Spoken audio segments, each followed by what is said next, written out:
Hello everyone! Today I want to talk to you about Texas. Do you know where Texas is? That's where we are, that's right. And if we look at this map, then we can see where we are. This is the United States of America, and we live in that big blue state called Texas. If we look closer, we live where that little star is in Austin. So we live in Austin, Texas, in the United States of America. So now we know that we live in the United States, and we live in a state called Texas. Texas is a wonderful place to live because we have so many different things. This is what our flag looks like. First, you see the white, which stands for purity. The red stands for bravery, and the blue stands for loyalty. And let's not forget our one star. It's called the Lone Star. And now that we know that our flag is about the Lone Star State, that's us, there are some other things that our state has. Like our state animal is the longhorn, and it looks like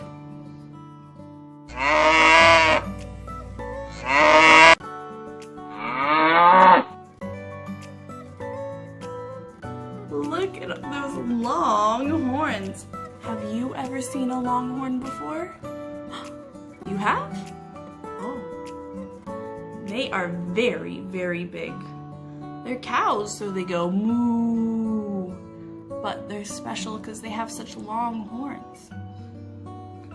So our animal for our state is the longhorn, but our bird for our state is the mockingbird, and it looks like this.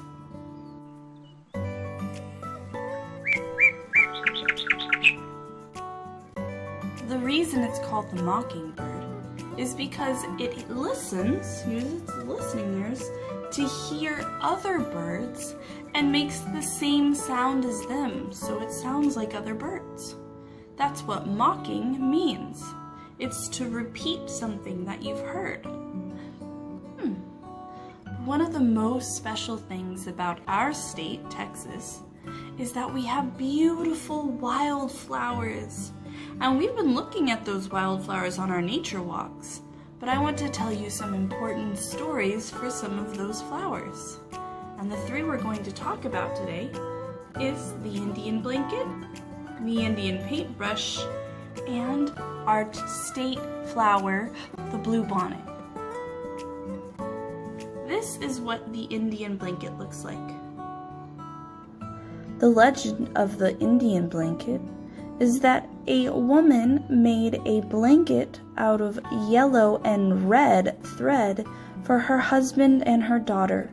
But her daughter got lost one night, and she hoped and hoped and hoped for that blanket to be around her because she was scared. And when she woke up in the morning, she was covered in these beautiful Indian blankets to show that she was safe and sound. Her mother soon found her. Isn't that so beautiful that the little girl found the blanket? And it was a blanket of flowers. Now, the most important flower in the state of Texas is the bluebonnet. What color do you think the bluebonnet is? It's blue. That's why it's called the bluebonnet. We see lots of bluebonnets in the fields when we're driving by right now. They're all over the place. It looks like this. The legend of the bluebonnet is about a little girl who lives somewhere where it's really dry. Everyone needs lots and lots of water, but it hasn't rained in a long time. So she climbs to the top of the hill and offers her favorite doll that has a blue feather attached to it. She burns the doll and spreads the ashes all over the hills. And suddenly, it begins to rain. And when the rain is over, Blue bonnets were everywhere, looking like water. Wasn't that so kind of the little girl to give up her favorite doll to bring water and flowers to everybody? Flowers are very important. They have lots of stories that go along with why they are named what they are named and how they came to be.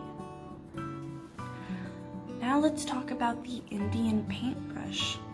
The Indian paintbrush kind of looks like a blue bonnet because it is tall, but it's not blue, it's red. This is what they look like.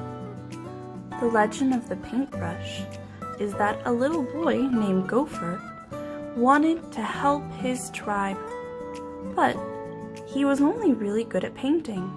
So he grew up to be a great painter and used berries and rocks and brushes from horses' tails to help his people paint pictures.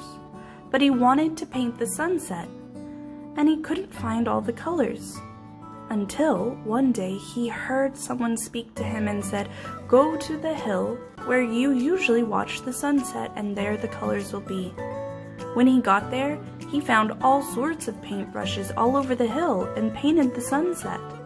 When he was done, he left his paintbrushes there, and in the morning, you could see beautiful flowers where the paintbrushes were left behind. Isn't that a great story? He got to find all the colors to paint his sunset, and then he accidentally painted them all on the ground because he left his paintbrushes. They turned into flowers. I love that story. Now, my friends, it's wonderful to look around and use your eyes when you see these flowers. But let's leave them on the ground so they can grow big and beautiful and we can see them next year. I'll see you next time, my friends.